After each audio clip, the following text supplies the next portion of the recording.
അള്ളാഹ് പറഞ്ഞില്ലേ, എന്നെ കുറിച്ച് എന്റെ അടിമ എന്ത് കരുതുന്നു ഞാൻ കൊടുക്കും. നാളെ അള്ളാഹു പ്രതീക്ഷയാണ് വേണ്ടത്.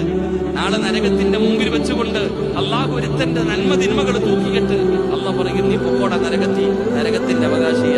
ഓന അള്ളാഹു നരകത്തിലോട്ട് പറഞ്ഞുവിടും. ഓനാണെങ്കിൽ കുറച്ചു മുന്നോട്ട് നടക്കും, തിരിഞ്ഞ് അള്ളാഹനെ നോക്കും.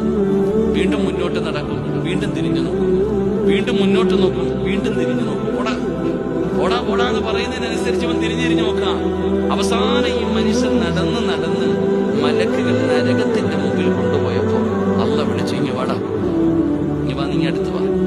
നിന്നോട് ഞാൻ പോകാൻ പറഞ്ഞാ പോയാ പോരെ, നീ എന്തിനാടാ പിന്നെയും എന്നെ തിരിഞ്ഞു നോക്കിയേ? അള്ളാഹ് ചോദിക്ക, നീ പിന്നെയും എന്തിനാ നീ തിരിഞ്ഞു നോക്കിയേ? അല്ല പഠിച്ചാനെ, അള്ളാഹുവേ, നിന്റെ അടിമ കരയുന്നത് നിനക്കിഷ്ടമല്ല.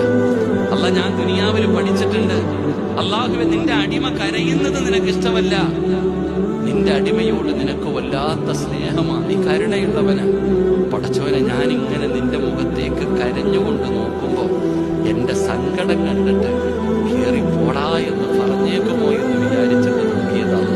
ഇങ്ങനെ എന്റെ കണ്ണുനീര് കണ്ടിട്ട്, എന്റെ സങ്കടം കണ്ടിട്ട് തിരിച്ചു കയറി സ്വർഗത്തിലേക്ക് പോടാ എന്ന് നീ പറഞ്ഞു വിടുമെന്നുള്ള പ്രതീക്ഷയെ നോക്കിയതല്ല.